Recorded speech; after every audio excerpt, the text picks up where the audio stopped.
first of all, it's a very rich tradition in the Austrian art drawing, very, very paradigmatic for the whole cultural thinking.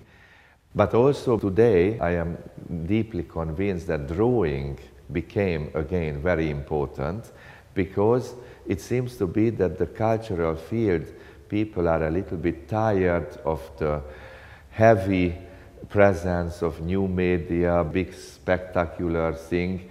They want to find or refine the way to something very personal, very intimate, very anthropologic.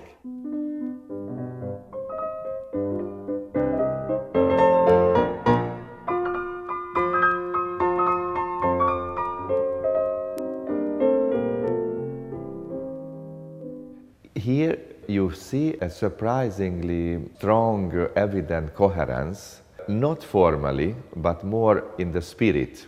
That means very strong engagement for psychological, psychopathological narrative. On the other side, there is very strong connection between text and image. And this combination of text and image, literature narratives, psychological involvement, and a very sensual form is almost generally typical for the older and the younger participants of this show.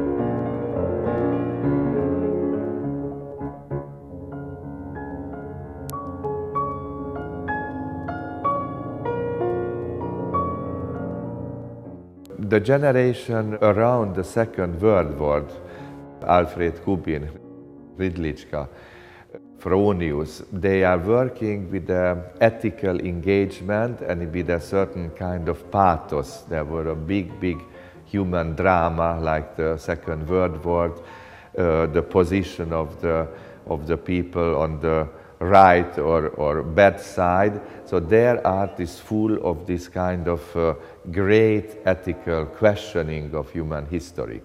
In the middle, there is the Vienna Actionists, which represent a real break. The Vienna Actionists and even Arnulf Rainer, Maria Lasnik, they were very much a fighting generation, fighting against old traditions, 60s, 70s, the radical self-expression of a new generation. And the body language, the radicality of the body, it was shocking for the old society. There was their engagement. It seems to be that the young generation, which are represented here with works from the 70s, 80s, 90s, they represent a certain kind of post-utopian attitude. They are ethically very much engaged. They have their opinion about the human situation, condition humaine, but they are concentrating more on the internal process of the creation of the integrity of the human. That means perhaps we don't find the radical gestures, we don't find the radical violence. They go in another way, but I think their engagement, human engagement, is very clear in the fight for the integrity of the humanity.